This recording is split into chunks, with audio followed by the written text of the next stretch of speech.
ایک بار پھر درود بھیجے گا محمد و آل محمد پر.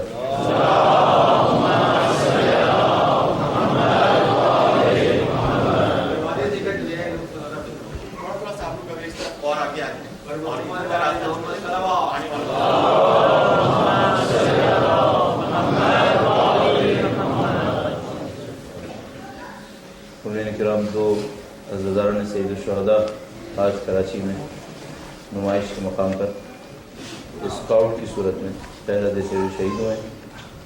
ان دو شہداء کے لیے اور تمام ان مومنین کے لیے جو عزائے سید الشہداء کے دوران شہید ہوئے ہیں, اسلام شہادت پیش کیے اپنے اور ہمارے تمام مومنین کے لیے, تمام ان لوگوں کے لیے جنہوں نے دین کی خدمت کی ہے, دنیا سے رخصت ہو گئے. ایک سورہ فاتحہ تلاوت فرمائیں.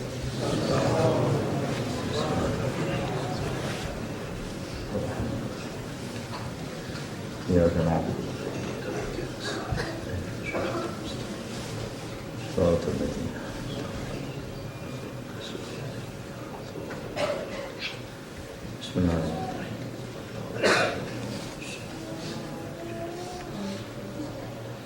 بسم اللہ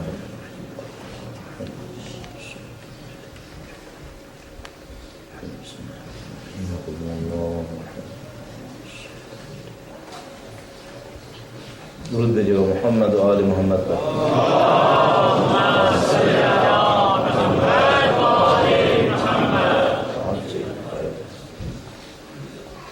اعوذ باللہ من الشیطان الرجیم. بسم اللہ الرحمن الرحیم. الحمد للہ رب العالمین والصلاة والسلام على سید الانبیاء والمرسلین حبیب الہ العالمین بالقاسم محمد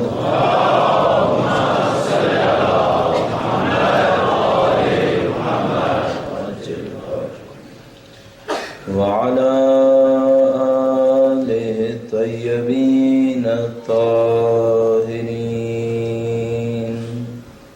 سيما بقية الله في الأراضين. قال الله تعالى في كتابه الكريم بسم الله الرحمن الرحيم. أم حسبت أن أصحاب الكهف والرقيم كانوا من آياتنا عجبا. درود بھیجے گا محمد و آل محمد پر.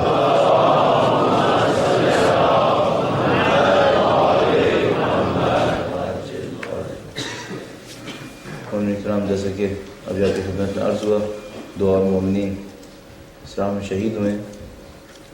اس دعا کے ساتھ کہ پاک پروردگار ہمیں پرچم حسین کو سر بلند رکھنے کی طاقت نصیب فرمائے, دنیا کے کونے کونے تک پرچم اعضاء کو پہنچانے کی سعادت نصیب فرمائے.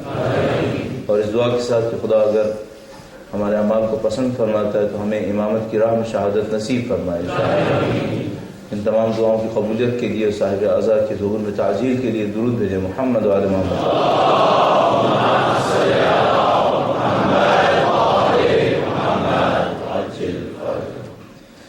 پروردگار عالم نے انسان کے اوپر کچھ ذمہ داریاں اس کی خلقت کے ساتھ قرار دی ہیں, اور یوں احساس ہوتا ہے کہ ایک انسان کی ذاتی ذمہ داری ہوتی ہے کہ وہ کیا کام انجام دے گا, اپنے انتخاب سے کیا کچھ کرنا چاہے گا. جس اچھائی کا ارادہ کرے گا اس کے اوپر اس کو جزا ملے گی, جس برائی کا ارادہ کرے گا انجام دے گا اس کے اوپر اس کو سزا ملے گی. یہ انسان کا ایک ذاتی عمل ہوتا ہے. لیکن اس کے ساتھ ساتھ ایک اور خدائی منصوبہ ہوتا ہے جو اس کائنات کے اندر انجام پانا ہوتا ہے۔ اگر کوئی اپنے ارادے اور اختیار کے ساتھ اچھائی کا ارادہ کرتے ہوئے اس منصوبے کا حصہ بن جائے تو اس کو جزا ملتی، لیکن اگر اس نے اچھائی کا ارادہ نہیں کیا ہے، اپنے ارادے اور اختیار سے نہیں کیا ہے، اللہ کی مصلحت کی خاطر کہیں نہ کہیں استعمال ہو گیا ہے، اب جزا نہیں ملے گی، اب جزا نہیں ملے گی۔ بظاہر بہت اچھا کام انجام دے گا، بہت اچھے کام کا حصہ بھی بن جائے گا، لیکن جزا سے محروم ہوگا۔ مثال آپ کی خدمت میں عرض کروں گا، درود بھیجے گا محمد وعلی محمد۔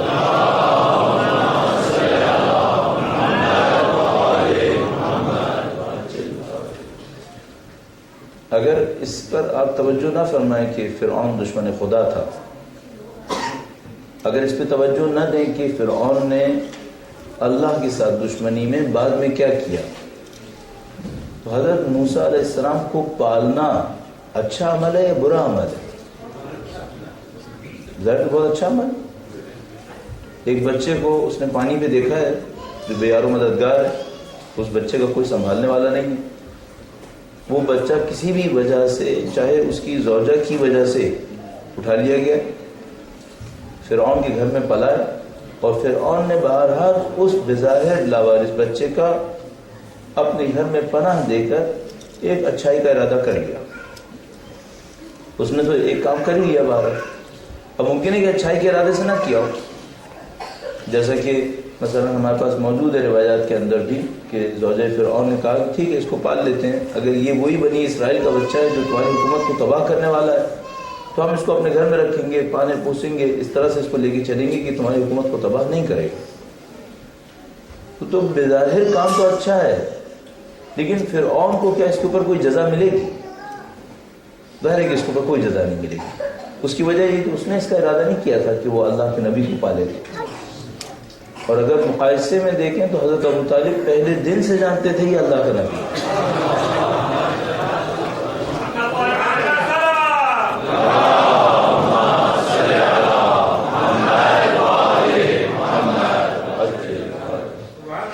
پہلے دن سے جانتے تھے کہ یہ اللہ کے رسول ہیں، یہ بت شکن ہیں، یہ بت پرستی کے سارے نظام کو درم برم کر دیں، سب کچھ جانتے تھے۔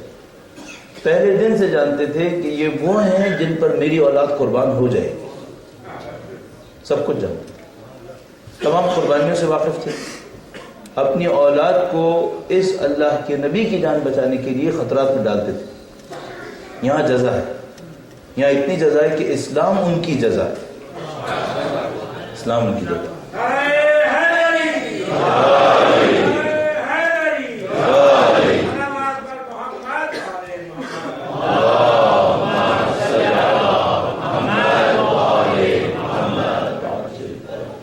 لیکن فرعون کے معاملے میں ہم بہت واضح طور پر نتیجہ لے سکتے ہیں کہ اس کو کوئی جزا نہیں ملے گی، اس کو سزا یقیناً ملے گی، اور یہ کہ ایک اللہ کے نبی اس کے گھر میں پلے، اس سے اس کی جزا کا کوئی تعلق نہیں ہے۔ اس کی وجہ یہ ہے کہ اس نے کوئی ارادہ نہیں کیا، اس نے کسی اور چیز کا ارادہ کیا تھا، جس چیز کا اس نے ارادہ کیا تھا وہ کوئی اچھا کام نہیں تھا، وہ ایک پست کام تھا۔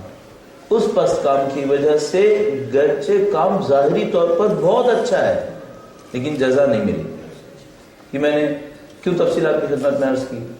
عزیزان محترم، بعض اوقات میں اور آپ کوئی ایسا کام انجام دے رہے ہوتے ہیں جو بہت اچھا کام ہوتا ہے، لیکن یہ طے نہیں ہے کہ جزا مل جائے گی۔ جزا کب ملے گی؟ جب یہ پتہ چل جائے کہ آپ کی نیت کیا تھی، ہم کس نیت سے آئے۔ اور یہ مجھے ابھی تک سمجھ میں آیا ہے کہ عزائے سید الشہداء اللہ کا وہ منصوبہ ہے جس پر اس نے عمل کروانا ہے بہر صورت، اذان ہونا ہے۔ اب اس کے اندر لاکھوں لوگ شریک ہوں گے، آسانی سے کہہ سکتے ہیں کہ کروڑوں شریک ہیں۔ آیا ہم یہ توقع کریں کہ سب لوگ ایک نیت سے شرکت کر رہے ہوں گے؟ نہیں، معلوم ہے ایک نیت سے شرکت نہیں کریں گے۔ کچھ لوگ کسی نیت سے شرکت کر رہے ہوں گے، کچھ اور کسی اور نیت سے شرکت کر رہے ہوں گے۔ مثلا کوئی یہ سوچ کر شرکت کر رہا ہوگا، اور میں نے بہت دیکھا ہے، کہتے بھی ہیں، وہ یہ کہ مثلا وہ یہ کہتے ہیں کہ ہم نے دعائے ندبہ میں 4 مہینے یا 4 ہفتے شرکت کر لی تو ہماری فلاں بیماری صحیح ہو جائے گی۔ تو جتنی شرکت کی وہ اس وجہ سے کی کہ ایک بیماری تھی، اس بیماری کا ان کو علاج کروانا۔ اچھا یہ نتیجہ ملے گا یا نہیں ملے گا؟ یقیناً مل جائے گا، کیونکہ سید الشہداء کا دسترخوان بہت وسیع ہے۔ جو جس نیت سے بیٹھے گا اس کو اسی کی نیت کے مطابق نصیب ہو جائے گا۔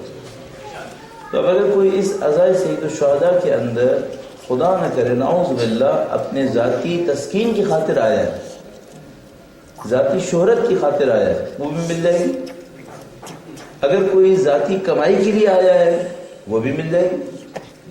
اگر کوئی معاشرے کے اندر طاقت اور اقتدار حاصل کرنے کے لیے آیا ہے وہ بھی مل جائے گی۔ لیکن سب سے اہم یہ ہے کہ کس کو سایہ سیدہ نصیب ہوگا، سب سے اہم یہ پرخلوص لوگوں کو نصیب ہوگا۔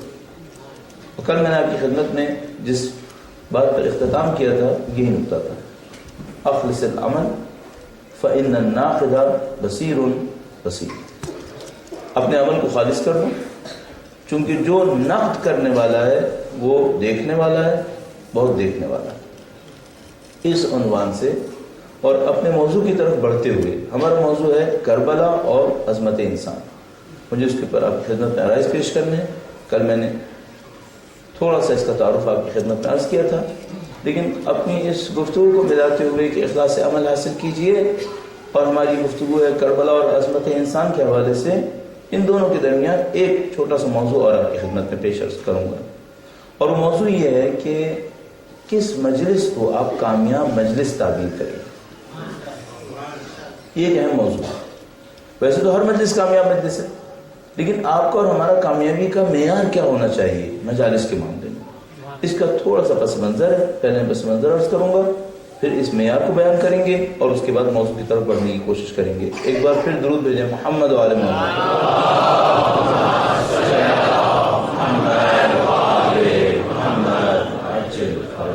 اچھا، اس موضوع کی زحمت آپ کو کیوں دی جا رہی ہے؟ جو اب تک مجھے سمجھ میں آیا ہے، اور میں آپ کی خدمت میں پہلے بھی گزارش پیش کر چکا ہوں، اور آج پھر عرض کروں گا کہ ایسا ممکن ہے کل کوئی آیا نہ ہو، اور آج وہ یہاں پر آیا ہو تو وہ آخر میں جا کر یہ نہ پوچھے کسی سے کہ مجلس کب شروع ہوگی، اس لیے شروع سے ہی بتا دیتا ہوں مجھے کہ ہم نے خطابت نہیں کرنی ہے، اور ہماری کوشش یہ ہوگی کہ اہل بیت کی تعلیمات میں سے چند نکات آپ کی خدمت میں پیش ہو جائے۔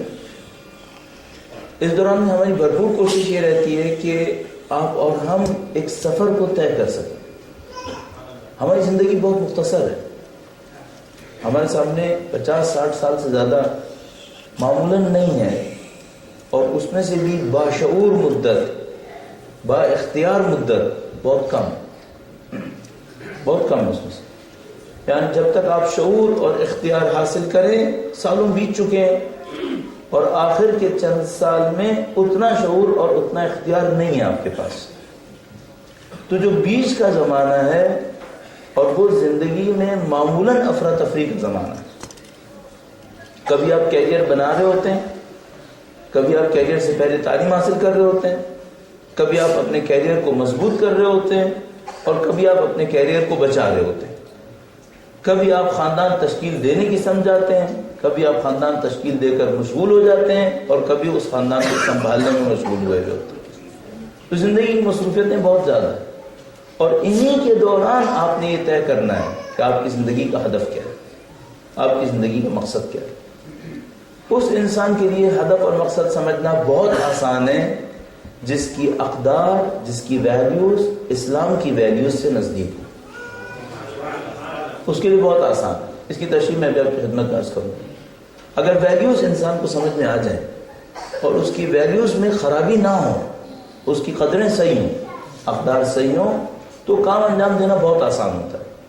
لیکن ہم لوگوں کے ساتھ اس زمانے میں مشکلات میں سے ایک مشکل، بڑی مشکل یہ ہے کہ ہماری معاشرتی سوشل ویلیوز خراب ہو چکی ہیں۔ ویلیوز سے خراب ہونا کسے کہتے ہیں، میں اس کا بھی تعارف آپ کی خدمت میں عرض کرتا چلوں۔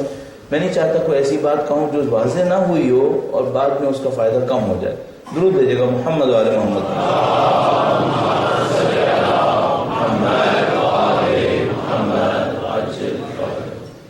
کسی بھی نظریے کے اندر، کسی بھی زندگی گزارنے کے نظام کے اندر 3 اسٹیجز ہوتے ہیں۔ ایک کو ہم کہتے ہیں بلیفز، جن کو آپ عقائد تعبیر کر رہے ہیں۔ کہ آپ کی فنڈامنٹل ریالٹیز جن کو آپ نے ایکسیپٹ کیا، جس کو آپ نے قبول کر لیا، اور وہاں اس کے اوپر آپ کی ساری عمارت تعمیر ہو رہی ہوتی ہے۔ وہ کچھ اس طرح کی عمارت اپنی بنیادوں کے اوپر کھڑی ہوتی ہے، نظریے کی عمارت حقائق کے اوپر کھڑی ہوتی ہے، ریالٹیز کے اوپر، بلیفز کے اوپر، جن کو ہم عقائد تعبیر کرتے ہیں۔ سب سے پہلے ہمیں یہ دیکھنا ہوتا ہے اس نظریے نے کن حقائق کے اوپر، کن ریالٹیز کے اوپر اپنی پوری بلڈنگ بنائی۔ آپ کا جو دین ہے جس کے آپ اور میں معتقد ہیں، یہ چند ریالٹیز کے اوپر جن کو ہم عقائد تعبیر کرتے ہیں پورا دین بنا ہوا ہے، پورے دین کا اسٹرکچر۔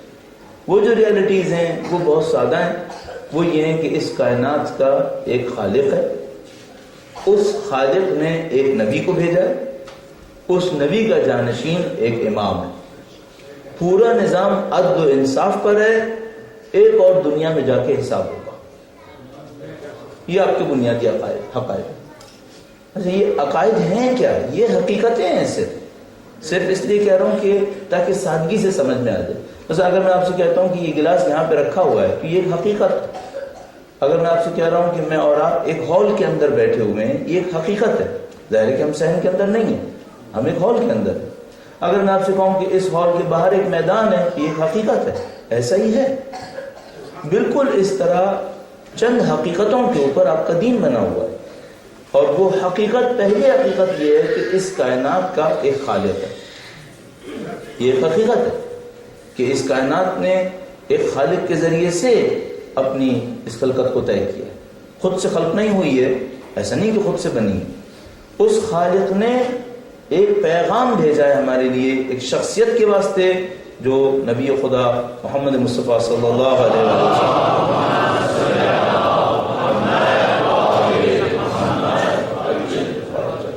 پھر امامت اور پورا نظام عدل کے اوپر قائم ہے، اور اس دنیا کے بعد ایک اور دنیا آئے گی۔ آپ مریں گے تو ختم نہیں ہوں گے، آپ ایک اور دنیا میں منتقل ہو جائیں گے۔ بس بہترین لفظ یہی انتقال ہے۔ آپ یہاں سے منتقل ہوں گے ایک اور دنیا کے اندر، اور آپ کا بھی کون سا حصہ منتقل ہوگا؟ آپ کا ایک حصہ یہیں سے رہے گا جس کو آپ روزانہ سنوار رہے ہیں اور بنا رہے ہیں، اور وہ حصہ آپ کا منتقل ہو کے جائے گا جس پہ بہت سارے لوگ توجہ بھی نہیں دے رہے۔ اس نے جانا ہے، اس نے نہیں جانا ہے۔ آپ منتقل ہوں گے، ایک اور دنیا میں جائیں گے، اس کو ہم آخرت تعبیر کر رہے ہیں۔ ایک اور دنیا، آخرت۔ اگر ہم اس کو آخرت تعبیر کرتے تو آخری ہوتا۔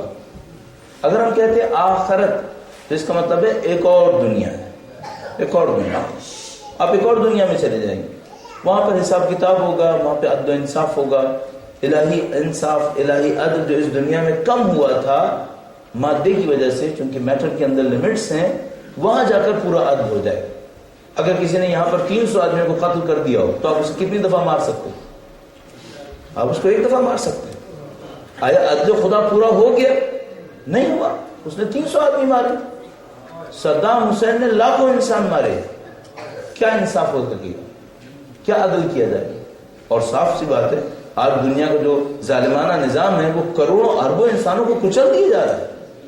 کون انصاف کرے گا اس مادی دنیا کے اندر؟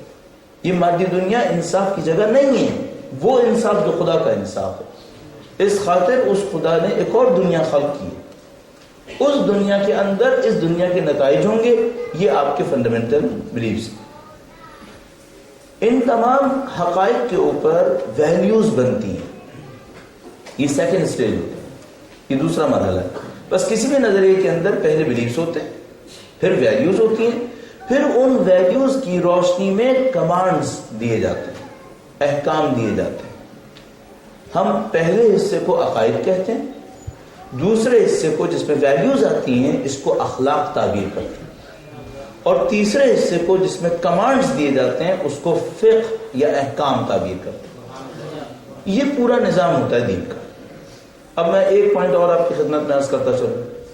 ہمارے ساتھ مشکل یہ ہے کہ ہمارے پاس کچھ احکام رہ گئے ہیں جن کی ویلیوز اور عقائد کے بارے میں ہمیں کچھ نہیں پتا۔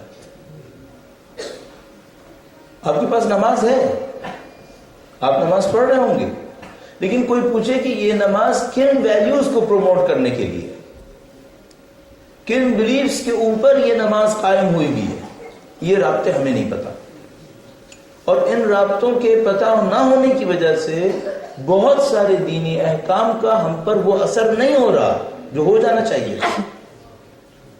یہ ہمارے زمانے کی مشکلات میں سے ایک مشکل ہے. ہماری ویلیوز چینج ہو گئی.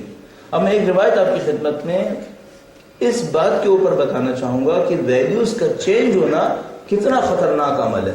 درود بھیجے گا محمد وعلی محمد.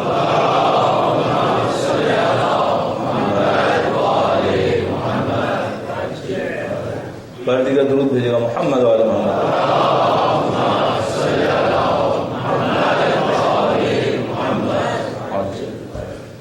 اللہ کے رسول ایک مقام پر تشریف فرما تھے، کچھ اصحاب ساتھ تھے، اور اللہ کے رسول نے فرمایا کہ تمہاری کیا حالت ہوگی جب تم لوگ اچھائی کا حکم نہیں دو گے اور برائی سے نہیں روکو گے. اسلام میں واجب ہے، امر بالمعروف ہونا چاہیے، نہیں انل منکر ہونا چاہیے. فرمایا تمہاری کیسی حالت ہوگی جب تم لوگ اچھائی کا حکم نہیں دو گے اور برائی سے نہیں روکو گے. اصحاب نے کہا کہ اے اللہ کے رسول، کیا ہم لوگ ایسے ہو جائیں گے جبکہ آپ ہمیں سکھا رہے ہیں کہ اچھائی کا حکم دینا واجب ہے، برائی سے روکنا واجب ہے، کیا ہم لوگ ایسے ہو جائیں گے؟ ہم اچھائی کا حکم نہیں دیں گے، ہم برائی سے نہیں روکیں گے. اللہ کے رسول نے فرمایا یہ تو ہوگا، اس سے بدتر بھی ہوگا. کہا اللہ کے رسول اس سے بھی بدتر ہوگا، وہ کیا ہوگا؟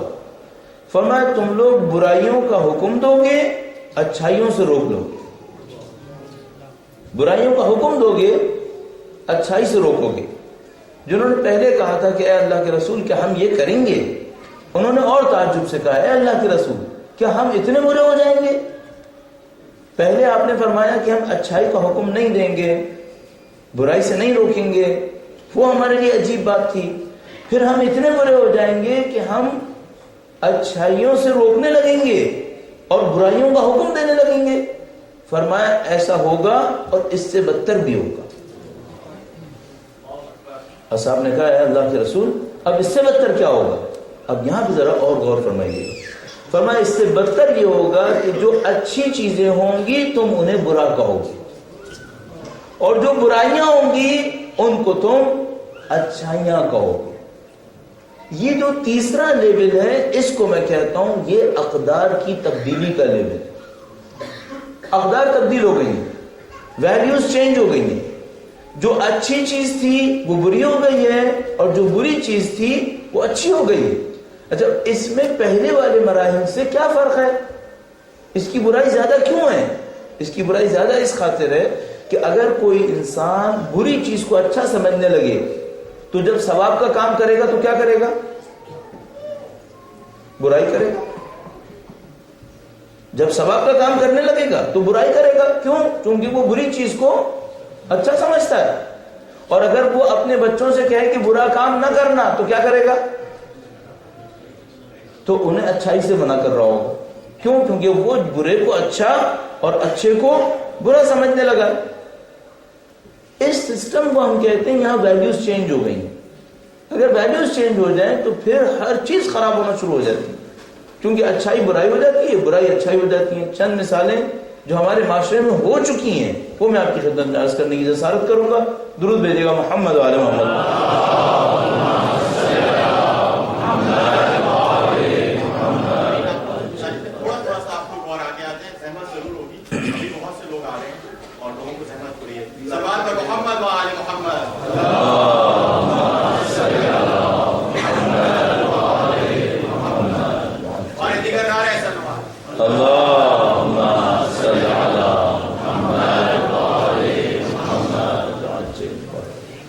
محترم کئی دفعہ ایسا ہوتا ہے کہ ہمیں اس مشکل کا سامنا کرنا پڑتا ہے کہ مومنین بیٹھے ہوتے ہیں اور ان سے ریکویسٹ کرنی ہوتی ہے، درخواست کرنی ہوتی ہے کہ آپ آگے تشریف لائیں. تو ہم اپنے تجربے سے اوپر بیٹھ کر یہ دیکھنے کی کوشش کرتے ہیں کہ یہاں جگہ ہے یا نہیں ہے، کیونکہ یہ تو ظاہر درخواست کریں گے ہی نا. ہمیں تو یہ دیکھنا ہوتا ہے کہ یہ جو درخواست کر رہے ہو رہے ہیں یہ اس درخواست میں گنجائش ہے یا نہیں ہے. میں آپ سے ابھی درخواست نہیں کروں گا. کیوں؟ کیونکہ ابھی معاملہ کرنچ پہ نہیں آیا، اور میں آپ کو مطمئن ہو کے کہہ رہا ہوں کہ یہاں جب میں جگہ نکلواؤں گا تو یہاں بہت جگہ باقی ہے. ابھی یہاں بہت جگہ باقی ہے. آپ کو بھی شاید احساس نہیں ہوگا، میں اوپر سے دیکھ کر آپ کی خدمت میں عرض کر رہا ہوں، اور جب بہت ضرورت پڑے گی تو میں آپ کو نکلوا کے دکھاؤں گا کہ اب یہاں پہ کتنی جگہ باقی ہے۔ درود بھیجیں محمد والے محمد۔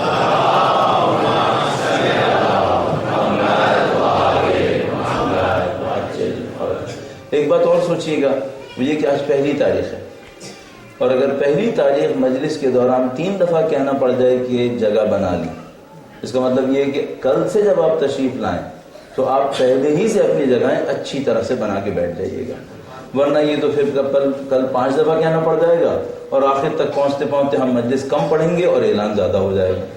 تو ہم کوشش یہ کریں گے اگلی دفعہ جب آپ کل تشریف لائیں تو پہلے آگے کی جگہوں کو اچھی طرح بھر لیجیے گا، تاکہ پیچھے بعد میں آنے والے پیچھے بیٹھتے رہیں گے انشاءاللہ۔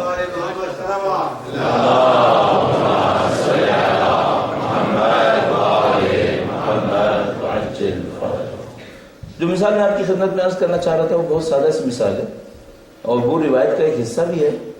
آپ خود تصور فرمائیے، اگر آج کی دنیا میں کوئی شخص صرف انصاف دکھائے، صرف انصاف دکھائے، کوئی ناانصافی نہ کرے، کسی کے حق میں کوئی تجاوز نہ کرے، سب کی خوشی کا خیال کرنے کی کوشش کرے، پوری امانت داری کے ساتھ جد و جہد کرے، صحیح ہے؟ احتمال قوی اس بات کا ہے کہ لوگ اس کو اچھا کہیں گے یا برا کہیں گے۔ ہاں، میں نے یہ سوال تھوڑا سا ٹیڑھا کر دیا، یہ اب آپ جواب دینے میں تھوڑا سا پس و پیش سے دوچار ہو گئے کہ واقعا لوگ اچھا کہیں گے یا نہیں کہیں گے، لیکن میں ایک اور سوال کرتا ہوں، لوگ اس کو ہوشیار کہیں گے یا بیوقوف کہیں گے؟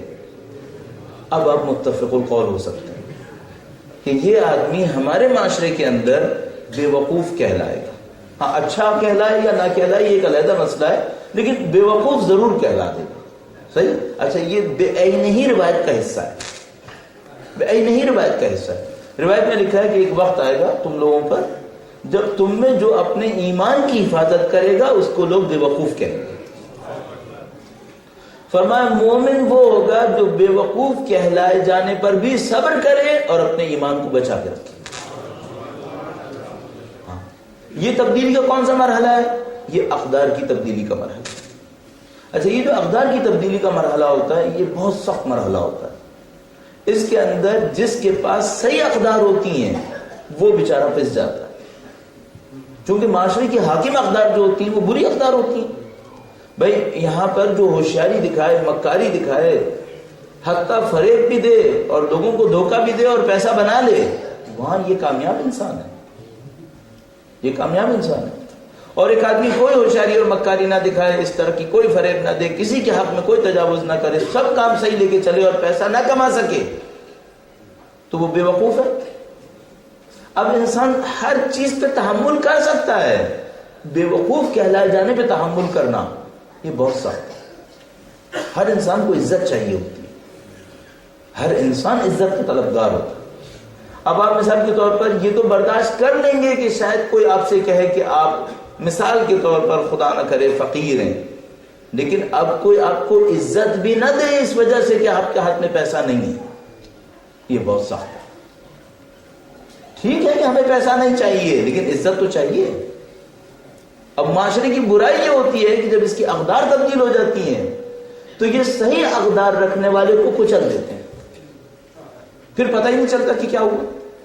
اچھا، اب کیا ہوتا ہے، شروع میں چند لوگ مزاحمت کرتے ہیں، بری اقدار کا مقابلہ کرتے ہیں، کچھ عرصے میں ان لوگوں کی تعداد آٹے میں نمک کے برابر ہو جاتی ہے، پھر کچل کچل کے یہ لوگ بھی ختم ہو جاتے ہیں، یہ بھی ختم ہو جاتے ہیں، پھر معاشرے کے اندر غلط اقدار حاکم ہو جاتی ہیں اور کوئی چیلنج کرنے والا بھی باقی نہیں رہتا۔ اچھا، آپ کہیں گے کہ اس موقع کے اوپر مثلا علماء کیا کرتے ہیں؟ آہستہ آہستہ جو علماء چیلنج کر رہے ہوتے ہیں وہ بھی فارغ ہو جاتے ہیں، وہ بھی ختم ہو جاتے ہیں۔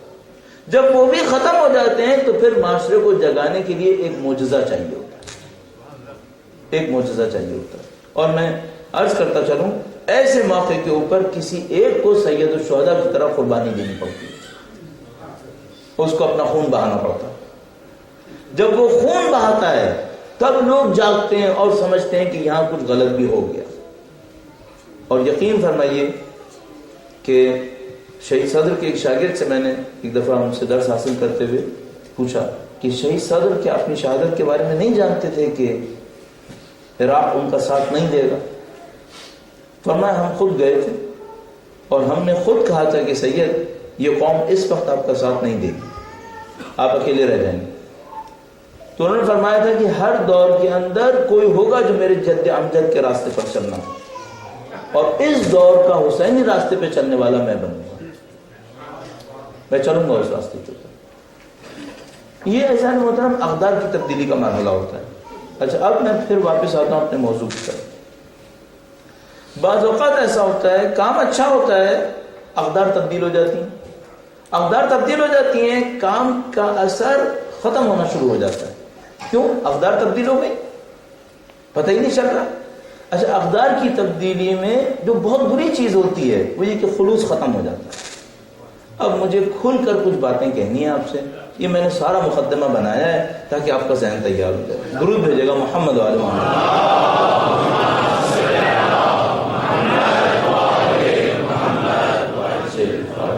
جس چیز کا مجھے بہت زیادہ ڈر لگا رہتا ہے اور واقعاً اللہ کے سامنے خوف کھاتا ہوں, وہ یہ کہ کہیں ایسا نہ ہو کہ ہم مجلس کے لیے غلط اقدار کو قبول کر کے بیٹھ چکے ہوں اور ہمیں پتہ ہی نہ چلے کہ یہ اقدار غلط ہے. اور یہ میں عرض کرتا چلوں بالکل واضح طور پر, مجھے لگ رہا ہے کہ ایسا ہو گیا, مجھے لگ رہا ہے کہ ایسا ہو گیا. مثال کے طور پر آپ کے نزدیک کامیاب مجلس کون سی؟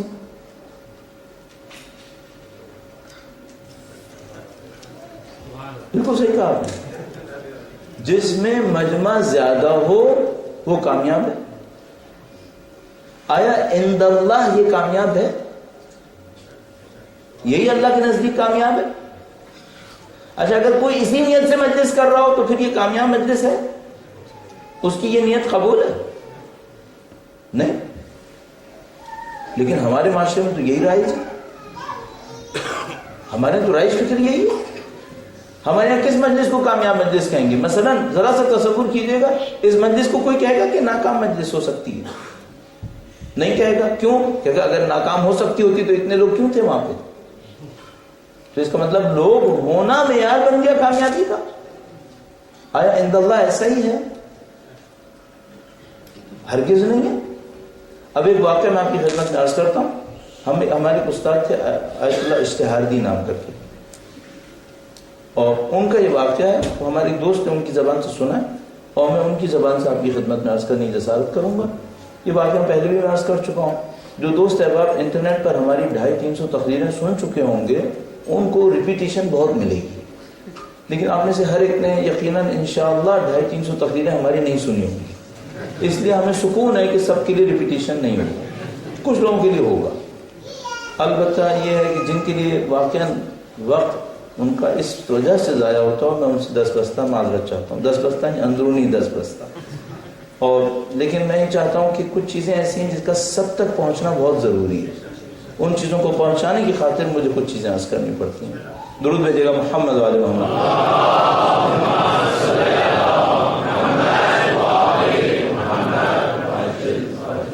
آیت اللہ اشتہاردی بہت پاکیزہ ہے اور انتہائی متقی, انتہائی پرہیزگار. ہم نے کافی مدت ان سے درس حاصل کیا تو ان کی زندگی کو نزدیک سے دیکھا ہوا. کہنے کی کہ مشہد میں ہوتے تھے. ایک دفعہ حرم میں امام ہشتم امام علی بن موسی رضا علیہ السلام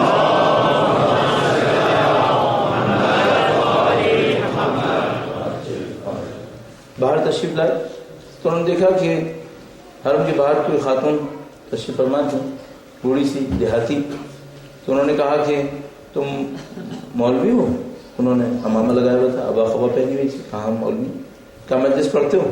کہاں مجلس پڑھتے ہو؟ کہاں ہمارے دیہات میں آؤ گے مجلس پڑھنے کی؟ ہم آ جائیں گے.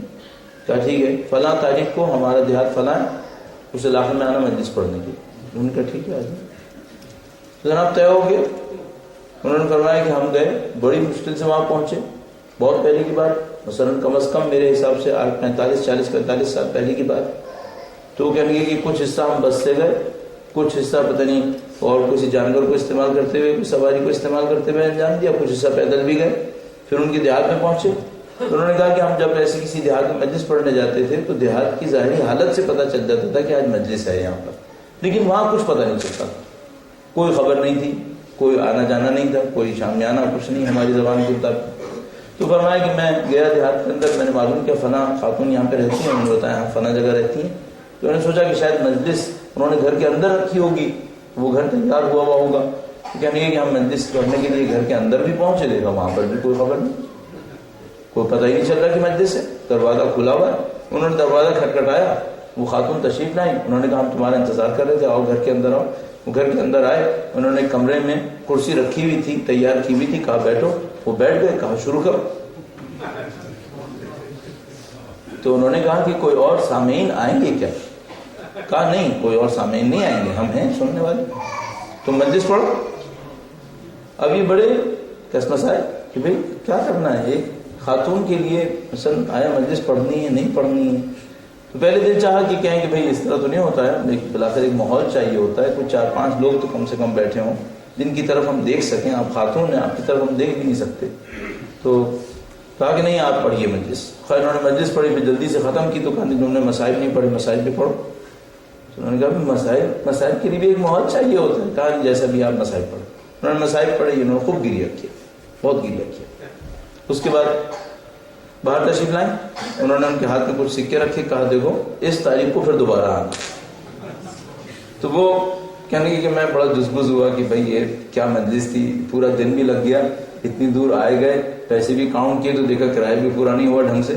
اور نہیں بھائی عجیب سی مجلس تھی، چلو کرایہ تو کوئی مسئلہ نہیں، لیکن کم سے کم کوئی لوگ تو ہوں گے جن کو ہم سنائیں. تو کہنے لگے ہمیں بات سمجھ میں نہیں آئی. اب آ گئے اور اس کے بعد اپنے مدرسے کے اندر آئے اور یہ طے کیا کہ اگلی تاریخ کے اوپر نہیں جائیں گے. کیسے جا سکتے ہیں، اتنا وقت بھی ضائع ہوگا. اور ایک خاتون ہے، اگر ان کو مجلس سننی ہے حرم آ جائے، ہم ان کو سب سنا دیں گے، کوئی مسئلہ ہی نہیں. کیوں نہیں آئیں گے. باہر وہ نہیں گئے. کہنے لگے کہ میں نہیں گیا. اور میں نہیں گیا. اس کے بعد میں اپنے مدرسے میں تھا اور وقت آیا تو میں تھوڑی دیر کے لیے سو گیا. تو پھر میں نے خواب دیکھا. اچھا یہ میں آپ کی خدمت میں عرض کرتا چلوں، اگر ہم لوگ دین کے راہ میں صحیح راستے پر چلیں گے تو اللہ کے نظام میں دروازے اور دیوار بھی ہمیں ہدایت دیں گے. اور اگر ہم دین کے راستے میں غلط راستے پر چلے تو کوئی ممبر پہ بیٹھنے والا ہمیں ہدایت نہیں دے سکے گا، کوئی ہدایت نہیں دے سکے گا. اگر راستے پر چلے تو آپ یقین فرمائیے دروازہ اور دیوار کی ہمیں ہدایت دیں گے، چونکہ ہادی خدا ہے، اس کی صفت ہے، اور خدا اپنی ہر صفت میں کمال پر ہے. تو ہو ہی نہیں سکتا کہ کچھ لوگ ہدایت طلب کریں اور وہ ہادی علی الکمال وہ ہدایت نہ دے. یہ نہیں ہو سکتا. اس کا مطلب یہ ہے کہ اگر ہم ہدایت طلب کریں گے تو وہ ہادی کسی نہ کسی طریقے سے ہمیں ہدایت دے دے. اچھا ہدایت دینے میں سزا بھی دے گا. سزا اللہ کی نعمتوں میں سے ایک نعمت ہے. وہ سزا جس کے ذریعے لوگوں کو ہوشیار کر دے اللہ کی نعمتوں میں سے ایک نعمت ہے. اور میں سمجھتا ہوں چونکہ استاد اشتہار الدین پاکیزہ انسان تھے، لہذا ان کو بتایا گیا کہ دیکھو کام کسی اور طریقے سے ہونا چاہیے. کہنے کہ ہم نہیں گئے، ہم سو گئے، مدرسے میں سو گئے. تھوڑی دیر میں آنکھ لگی اور ایک عجیب منظر دیکھا. کہا ہم نے دیکھا جیسے مولا سید الشہداء تشریف لائے اور انہوں نے آ کر کہا کہ اے اشتہار دی اب تم اتنے بڑے ہو گئے، ہماری مجلس بھی پڑھنے نہیں آئے. کہنے لگے کہ میں خواب سے اٹھا اور سب سے پہلے تو میں نے گریہ کیا اور مولا سے کہا کہ مولا خدا جانتا ہے اہانت مقصود نہیں تھی، مجلس کو کم تصور کرنا مقصود نہیں تھا. ہم نے صرف یہ خیال کیا کہ وہ خاتون ایک خاتون ہے، اگر وہ چاہیں تو حرم تشریف لے آئیں، ہم وہاں پہ مجلس سنا دیں گے ان کو. لیکن اتنی دور جانا، کہنے گے لیکن لگا کہ مولا کو پسند نہیں آیا. تو کہنے گے کہ میں فوراً حرم گیا، میں نے توبہ کی، استغفار کی اور دوبارہ بیٹھا اور فوراً ان کے دیہات میں پہنچنے کے لیے روانہ ہو گیا. کہنے کہ جب میں دیہات میں پہنچا تو فوراً ان کے گھر گیا. جب ان کے گھر گیا تو حضرت ثابت دروازہ کھلا ہوا تھا، وہ اندر بیٹھی ہوئی تھیں. کہنے کہ میں اندر پہنچا تو وہ کمرے کے اندر اکیلی بیٹھی ہوئی تھی، سر جھکائے رو رہی تھی. کہنے کہ جب مجھے دیکھا تو انہوں نے ایک عجیب جملہ کہا جب تک ڈانٹ نہیں پڑی نہیں آئے نا.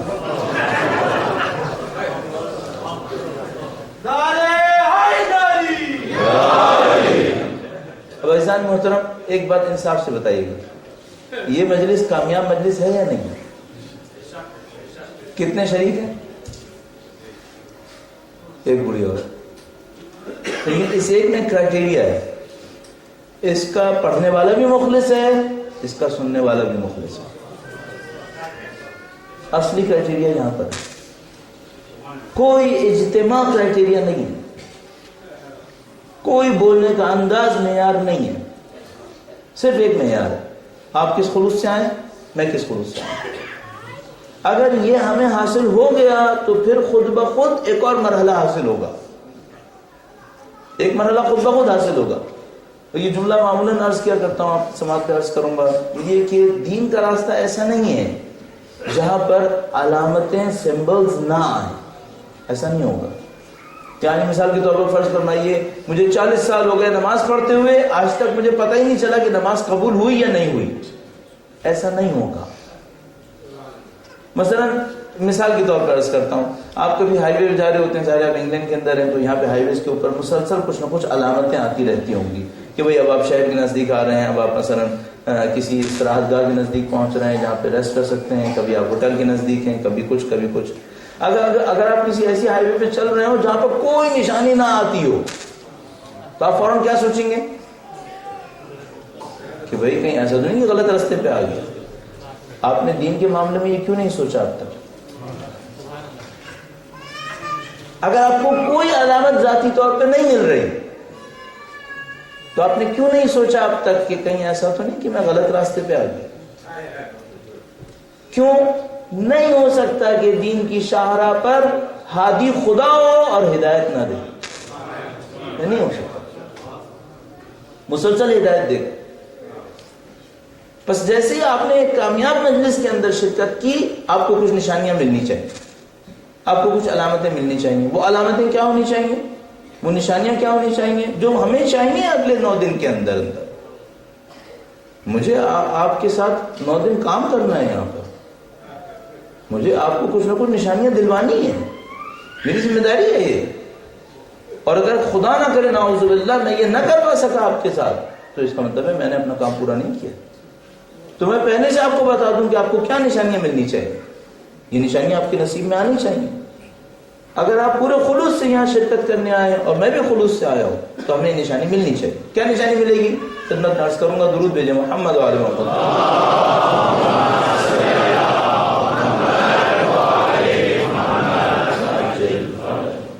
حسین محترم، پہلی نشانی یہ ہوگی کہ آپ جو غلط کام کر رہے ہوں گے زندگی میں اس سے آپ کے دل میں نفرت اٹھے گی. اگر آپ اور میں اپنی زندگی میں کوئی جانا پہچانا غلط کام کریں اور دل میں اس کے خلاف نفرت نہ اٹھے، اس کا مطلب یہ ہے کہ ہم کسی غلط راستے پہ چل نکلے. اس کا مطلب یہ ہے کہ ہمارا ضمیر مر رہا ہے. ہمیں آواز کیوں نہیں آتی؟ اگر ہمارے کانوں میں مخلص یا حسین کی ندا آ رہی تھی تو اب گناہ کے خلاف آواز کیوں نہیں آ رہی؟ جس سینے کے اوپر سچائی کے ساتھ یا حسین ماتم کا ہاتھ لگا تھا اس دل میں اچھائی کے لیے جذبہ کیوں نہیں ہے؟ یہ کیسے ہو سکتا ہے؟ اگر آپ 10 دن یہاں پہ تشریف لائیں، ایک گھنٹہ میں آپ کی خدمت میں آرائش پیش کروں اور 10 دن گزر جانے کے باوجود آپ کے دل میں برائی کے خلاف جذبہ نہیں آ رہا، اس کا مطلب یہ ہے کہ ہم میں سے کسی ایک نے اپنا کام صحیح انجام نہیں دیا، کم از کم. اور ممکن ہے کہ دونوں نے صحیح نہ کیا، یہ بھی ممکن ہے. کم از کم اثر یہ ہونا چاہیے آپ کی زندگی میں جو غلط کام ہو اس پر آپ کے دل میں نفرت کا جذبہ اٹھنا چاہیے، اور آپ کی زندگی میں جس اچھائی کی کمی ہو اس کو طلب کرنے کے لیے، حاصل کرنے کے لیے آپ کے دل میں ایک جذبہ اٹھنا چاہیے. مثلا خدا نہ کرے نعوذ باللہ کوئی آدمی ایسا ہو کہ جو جھوٹ میں مبتلا ہو اور جھوٹ کے خلاف اس کے دل میں کوئی جذبہ نہیں آیا حتیٰ 10 محرم کے بعد، اس کا مطلب یہ کہ اس نے محرم اچھا نہیں گزارا، اس کا محرم اچھا نہیں گزرا، اس کی عزا میں قبولیت کے امکانات کم ہیں. اگر عزا قبول ہوتی تو کیا ہوتا؟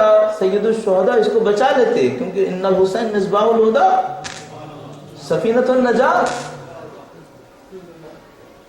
اس قول میں شیعہ اور سنی میں کوئی اختلاف نہیں ہے، کوئی فرق نہیں ہے کہ اللہ کے رسول نے قطعاً ارشاد فرمایا ہے ان الحسین مصباح الہدا و سفینۃ النجات۔ ممکن ہے الف لام کا کہیں فرق، اس مفہوم کے اوپر کوئی اختلاف نہیں۔ اگر سید الشہداء مصباح الہدا ہیں، سید الشہداء سفینۃ النجات ہیں، اور یہ آدمی سچا چاہنے والا سید الشہداء کا ہے، تو سید الشہداء نے نجات کیوں نہیں دی؟ پھر ایسا ہو سکتا ہے کہ میں نے سید الشہداء کو پکارا اور انہوں نے نجات نہ دی؟ وہ لوگ اپنی صفت میں کمال پر ہیں تو اپنی ذمہ داری کو انجام دے رہے ہیں، اس کا مطلب ہے۔ تو عزیزان محترم، پہلی نشانی جو آپ کو ملنی چاہیے، ایک کامیاب مجالس کے بعد ایک عشرہ مجالس جو کامیاب گیا ہو، جس کے اندر ہم نے اللہ کی خاطر خاندان نبوت کے قرب کو حاصل کرنے کے لیے عزا کو انجام دیا ہو، اس کے بعد ہمارے دل میں اچھائی کے لیے جذبہ اٹھنا چاہیے، برائی کے خلاف ہمارے دل میں جذبہ اٹھنا چاہیے۔ اس کے ذریعے سے ہمارے اندر کوئی نہ کوئی اچھی تبدیلی آنی چاہیے۔ یہ پہلا قدم ہے جو ہمیں نصیب ہونا چاہیے۔ اور میں اسی موقع پر آپ تمام دوست احباب سے اور جو بھی سننے والے بعد میں سنیں گے ان سے ایک درخواست کروں گا، پہلی محرم ہے، ایک التجا کروں گا اور یہ آپ کی خدمت میں عرض کروں گا تاکہ میرا نفس بھی سنے اور اس سے نصیحت حاصل کرے۔ درود بھیجے گا محمد و آل محمد۔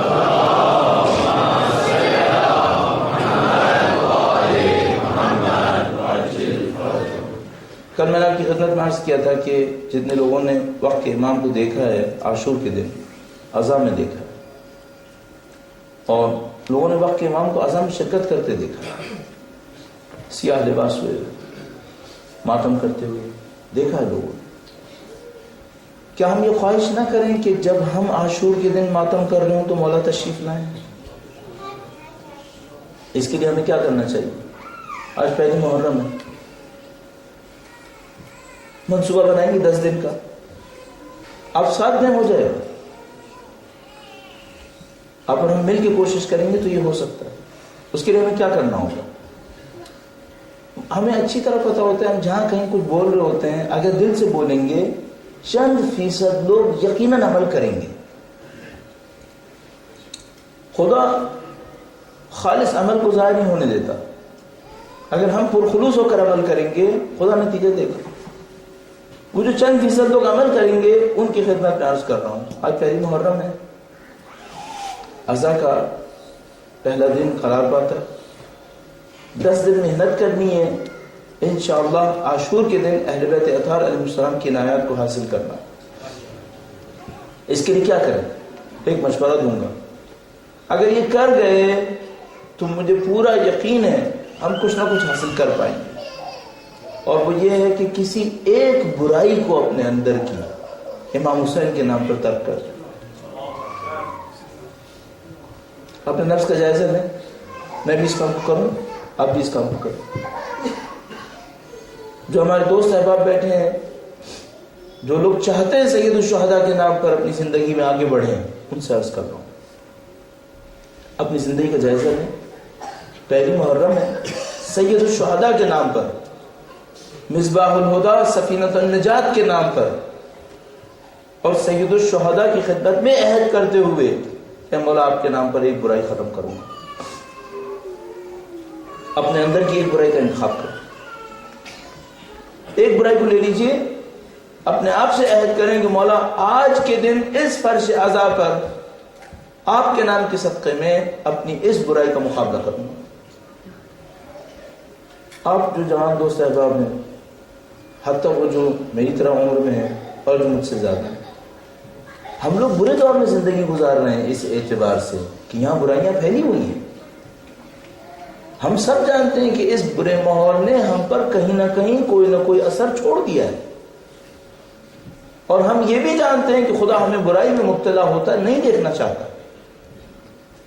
آپ انتخاب کیجئے، آپ اپنی کس برائی کو ختم کرنا چاہیں گے۔ اور بخدا میں عرض کر رہا ہوں آپ کی خدمت میں، اگر ہمارے پاس چند پاکیزہ لوگ ہوئے جو سید الشہداء کے نام پر اپنی کسی برائی کا خاتمہ کر گئے، نہیں معلوم ان کے صدقے میں کیا کچھ نصیب ہو جائے گا۔ ہمیں پاکیزہ چاہیے، اور اپنی بہنوں سے بھی عرض کروں گا، اب تصور فرمائیے خدا کو کتنا پسند ہے یہ عمل. ایک واقعہ عرض کرتا ہوں کی خدمت میں. ظاہراً یا شیخ بہائی کا واقعہ ہے یا مقدس اکبیری کا، میرے ذہن میں نہیں رہا کون سا عالم تھے. اصفہان پہنچے ایک سفر کے دوران. اصفہان ایران کا شہر، وہاں پہنچے، رات کا وقت ہوا، پڑاؤ کرنے کا ارادہ کیا. کہا ہم یہاں پڑاؤ کرتے ہیں لیکن کچھ دیر کے بعد فیصلہ کریں گے کتنے دن رکنا ہے. کہا رک جاؤ. تھوڑی دیر کے بعد کہا دیکھو بھائی ایک رات سے زیادہ نہیں رکیں گے، یہاں سے فوراً روانہ ہو جائیں گے. لوگوں نے پوچھا کہ آگا کیوں ایسا؟ فرمایا ہم نے مانوی طور پہ اس شہر کو دیکھا ہے، اس شہر میں شراب خانے بہت ہیں، یہاں نہیں رکیں، یہاں سے فوراً چلیں گے. انہوں نے کہا ٹھیک ہے آج رات کی رک جاتے ہیں پھر کل صبح چلیں گے. انہوں نے کہا ہاں ٹھیک ہے. اگلے دن صبح ہوئی، فجر کی وقت ہوا، کہا ہم کچھ دن رکیں گے یہاں پر. کہا آقا آپ نے کہا تھا کہ یہاں پہ شراب خانے بہت زیادہ ہے. کہا نہیں اس کے باوجود رکیں گے. لوگوں نے پوچھا کیوں رکیں گے؟ غور فرمائیے گا اور اپنی بہنوں سے کہوں گا ضرور توجہ دیجیے گا. انہوں نے کہا کہ ہم نے دیکھا ہے کہ اس شہر میں 9 بالغ بچیاں جو ابھی بالغ ہوئی ہیں نماز شب پڑھتی ہوئی کثرت سے نظر آئیں. ہم نے مانویت سے دیکھا ہے اس شہر کی بچیاں نماز شب پڑھ رہی ہیں. اگر شہر کی بچیاں نماز شب پڑھ رہی ہیں اس کا مطلب ہے یہ شہر پاکیزہ ہو جائے گا، یہ اچھا ہو جائے گا.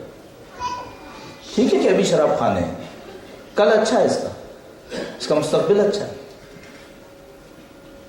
اب جوانی میں ہی اللہ کی قسم کیوں نہیں آئیں گے؟ آیا خدا نے کسی آنے والے کو دور بھیجا ہے کبھی؟ آیا کبھی ایسا ہوا ہے؟ یہ دنیا عجیب ہے عزیزان محترم. ہمیں یوں لگتا ہے یہاں پہ بہت کچھ ہو رہا ہے، بہت کچھ نہیں ہو رہا. آپ کے ساتھ خدا کا ایک رابطہ ہے اور خدا آپ کو نظر انداز نہیں کرے گا. مجھے یاد ایک زمانے میں قم میں تھا، مسجد جمکران جاتے تھے بدھ کی شب. مسجد جمکران جاتے تھے، سردیوں کا زمانہ تھا، سخت سردی ہوتی تھی. قم میں -10 -12 ہو جاتا تھا، بہت سخت سردی ہوتی تھی.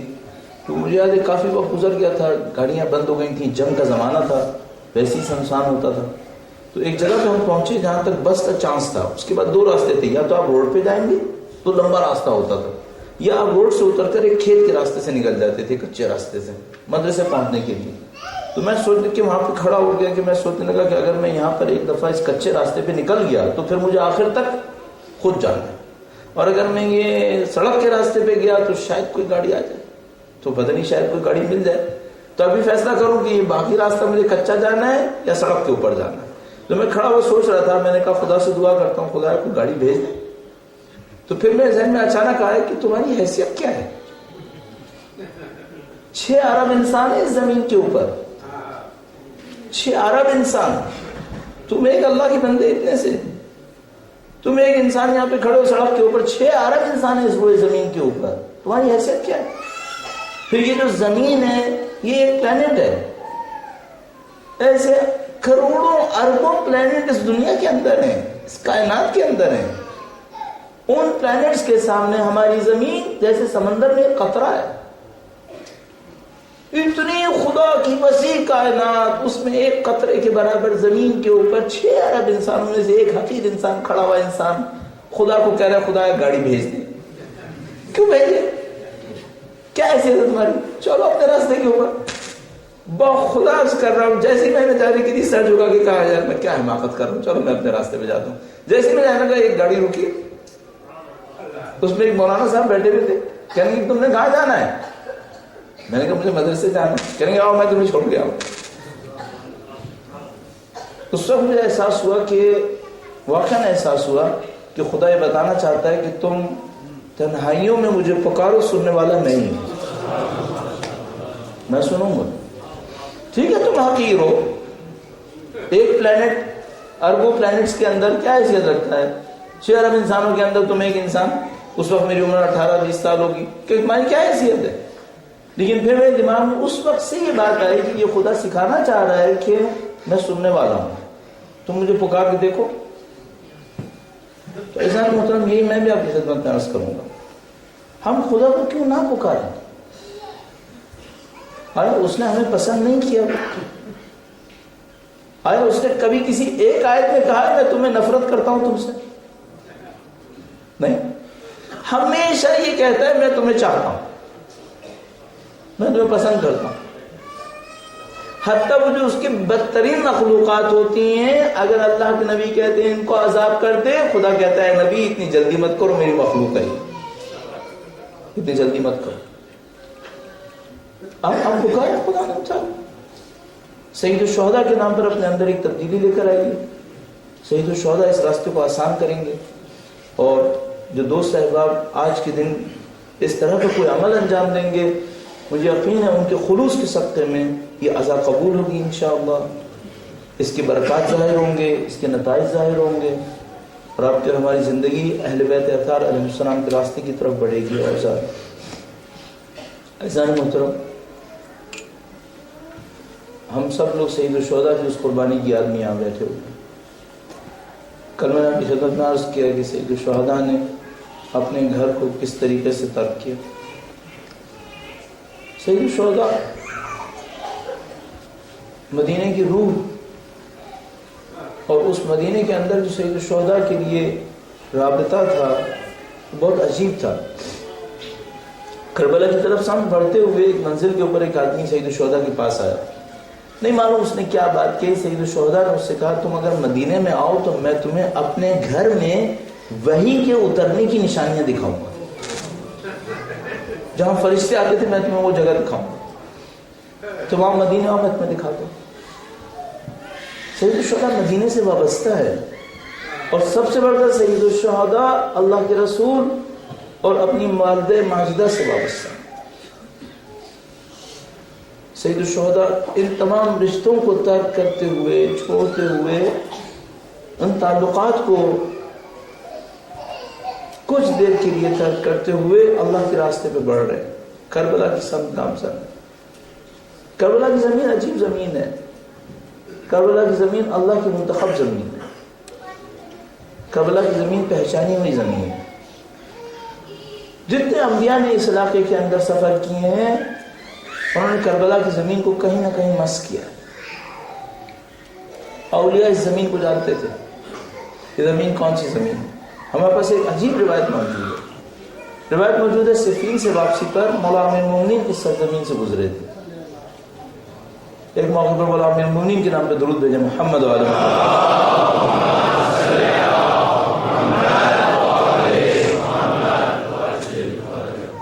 مولا امیر المومنین اس راستے سے گزرے. صفین سخت جنگ تھی.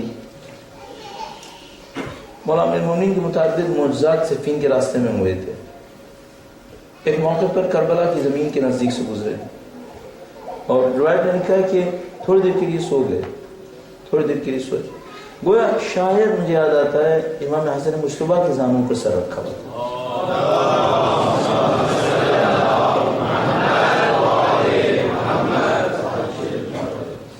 کربلا کی زمین ہے. مولا امیر المومنین کچھ دیر کے لیے استراحت فرماتے ہیں. آنکھ لگتی ہے، اٹھتے ہیں اور فرماتے ہیں انا للہ و انا الیہ راجعون. جب اصحاب امیر المومنین نے دیکھا کہ امیر المومنین نے کلمہ استرجاع پڑھا ہے تو پوچھا کہ مولا آپ نے انا للہ کیوں پڑھا؟ فرمایا میں نے ایک عجیب خواب دیکھا ہے. لوگوں نے پوچھا مولا آپ نے کیا خواب دیکھا ہے؟ فرمایا میں نے خواب میں دیکھا ہے کہ اس ساری زمین میں خون ہے، اس خون کے درمیان میرا حسین ہے، مدد کے لیے پکار رہا ہے اور کوئی اس کی مدد نہیں کر رہا. وہاں میں نے اپنے حسین کو دیکھا. عجیب بات ہے سید الشہداء کا نام لیا اور آپ نے چند آنسو بہائے.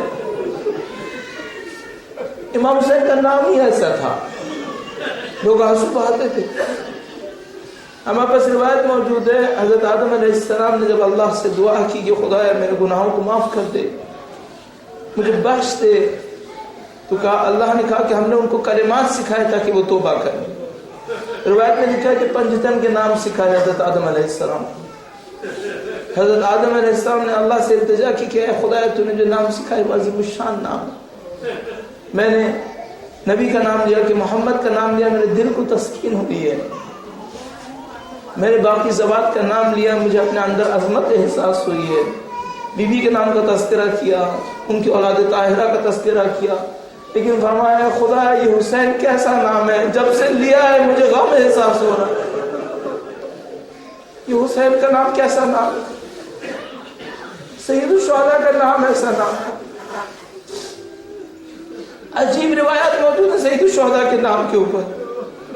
ہمارے پاس روایت موجود ہے، ایک موقع پر اللہ کے رسول بیوی کے گھر کے سامنے سے گزر رہے تھے، سید الشہداء کے رونے کی آواز آئی. اللہ کے رسول اندر گئے اور کہا بیٹی اس بچے کو خاموش کراؤ، اگر یہ روتا ہے تو میرا دل روتا ہے. اس کے رونے کو برداشت نہیں کر سکتا. سید الشہداء کی ذات عجیب ذات تھی. سید الشہداء کربلا کی سمت بڑھ رہے تھے، مسلسل واقعات پیش آ رہے تھے، مسلسل واقعات پیش آ رہے تھے. آپ نے یہ روایات 10 دفعہ سنی ہے اور میں مصائب کے آخری حصے کی طرف آتا ہوں. سید الشہداء کربلا کی زمین کے نزدیک آ گئے. کربلا کی زمین کے نزدیک آئے. ایک موقع کے اوپر ایک جگہ پہ فرمایا کہ اے لوگوں یہاں پر پڑاؤ ڈالو، یہاں پر سواریوں کو اتار دو.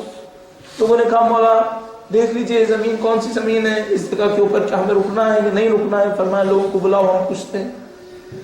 تو ایک آدمی کو بلایا گیا، پوچھا کہ اس جگہ کا نام کیا ہے. اس نے کہا کہ یہ شط فرات ہے. کہا اور کوئی نام ہے اس کا؟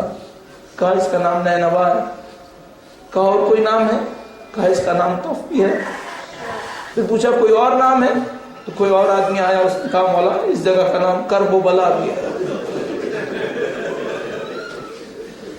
جیسی فرمایا اس کا نام کرب و بلا بھی ہے، سید الشہداء نے فرمایا ھذا مقام کرب و بلا، یہ مقام کربلا ہے، یہ مقام کرب و بلا ہے. بلا یعنی امتحان، یہ غم اور امتحان کا مقام ہے. فرمایا یہیں پر ہمارے پڑاؤ ڈلیں گے، یہیں پر ہمارے خیمے لگیں گے، یہیں پر ہمارے جنازے ہوں گے، یہیں پر ہماری قبریں بنیں گی. اب یہ عرض ہو رہا تھا، لوگوں کی خدمت میں حاضر ہوئے ہوئے تھے کہ اچانک کوئی آیا اور اس نے کہا کہ اے نواز رسول آپ کی خواہر محترمہ نے آپ کی بہن نے ایک پیغام پہنچایا ہے. فرمایا کیا پیغام ہے؟ کہا انہوں نے کہا ہے کہ بھیا جلد از جلد یہاں سے چلیے، جب سے آپ آئے ہیں میرا دل بیٹھ رہا ہے. اس جگہ پہ غم ہے، یہ جگہ غمگین جگہ. کربلا اللہ کی پہچانی بھی زمین ہے، کربلا مقام ہے. سید الشہداء نے فرمایا ہم یہاں پہ قیام کریں گے. فرمایا یہاں یہ کس کا علاقہ ہے؟ کہا یہاں پہ ایک قبیلہ بستا ہے، اس کا نام بنی اسد ہے.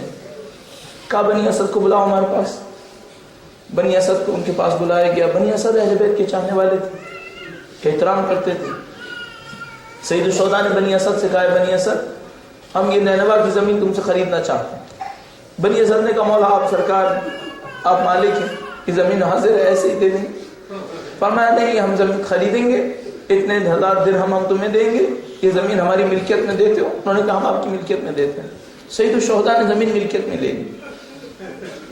سید الشہداء نے زمین ملکیت میں لی اور اس کے بعد بنی اسد سے ایک عجیب بات کہی.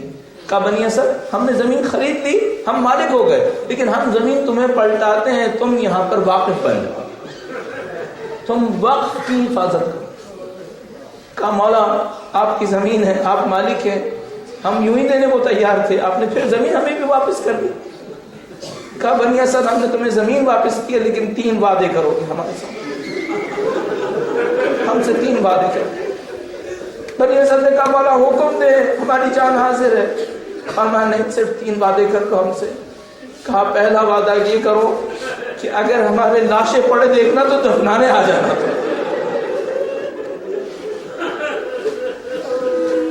لاشیں دیکھنا تو دفنانے آ جانا. کہا مولا ایسا کیسے ہو سکتا ہے کہ آپ کا لاشا پڑا ہو ہم دفنانے نہ. اب میں کیا عرض کروں کہ آج پہلی محرم ہے، بس چند دن اور گزرنا باقی ہے. فرمایا بنی اسد تم ہم سے دوسرا وعدہ کرو. کہا دوسرا وعدہ مولا حکم فرمائیے. فرمایا بنی اسد اگر کبھی بھی تمہیں زمین کی ضرورت بھی پڑے ہماری قبروں پر ہل نہ چلانا، ہمارے قبروں کے نشان کو ختم نہ کرنا، ہمارے قبروں کی نشانی کی حفاظت کرنا. بنی اسد نے تعجب سے دیکھا کہ ہمارے مولا کیسی بات کہہ رہے ہیں، کیا ہم مولا کی قبر پہ ہل چلائیں گے؟ ان کو نہیں معلوم تاریخ میں کتنے بڑے بڑے ظالمین آئیں گے جو نواز رسول کی قبر کو مسمار کر رہے ہوں۔ اس کے بعد اعزار محترم، اے عاشقان حسین، اے ذکر حسین میں آنے والے آپ دوست احباب، مومنین کرام اور مومنات، سید الشہداء نے بنی اسد سے تیسرا وعدہ بھی دیا۔ بنی اسد سے کہا ہے بنی اسد یہاں پر ہماری قبریں ہوں گی، ہمارے چاہنے والے زیارتوں کے لیے آئیں گے، 3 دن تک کھانا اور پانی کی ذمہ داری تمہارے اوپر ہو۔ یا حسین، میں کہوں گا عزیزو، یہ وہ ہے جس کا بچہ بھی پیاسا مرا ہے، جس کا شیرخوار بھی پیاسا مرا ہے، یہ آپ کے لیے کہہ رہا ہے کہ میرے چاہنے والے آئیں گے، ان کے پانی کا بندوبست کر دینا، ایسا نہ ہو کہ میری علی اصغر کی طرح ان کا کوئی بچہ پیاسا مارا جائے، میری بہن کی طرح ان کا کوئی عورت مشکل میں مبتلا ہو۔ وَسَيَعْلَمُ الَّذِينَ ظَلَمُوا أَيَّ مُنقَلِبٍ يَنقَلِبُونَ۔ پروردگارہ تو جو واسطہ محمد و آل محمد کا اس قلیب کو ہم سے قبول فرما، اے پاک پروردگار ان کی نورانیت سے دلوں کو منور فرما، دنیا اور آخرت میں اہل بیت کی ہمراہی نصیب فرما۔ جو 2 مومنین شہید ہوئے ہیں پاک پروردگار ان کو شہادت کا اعلیٰ ترین مقامات نصیب فرما، ان کی شہادت کو اپنی بارگاہ میں قبول فرما۔ اے پاک پروردگار جو کوئی جہاں کہیں بھی عزا میں مشغول ہے اس کی جان مال عزت و آبرو کی حفاظت فرما، ہمیں اپنی ذمہ داریوں کو سمجھنے انجام دینے کی توفیق نصیب فرما۔ اے پاک پروردگار سید و سردار مولا اور آقا امام آخر الزمان کے ظہور میں تعجیل فرما، ہمیں اور ہماری اولادوں کو ان کے چاہنے والوں میں قرار فرما، ہماری زندگیوں کا اختتام امامت کی راہ میں شہادت قرار فرما۔ ربنا تقبل منا انك انت السميع العليم برحمتك يا ارحم الراحمين۔ ماتم حسین۔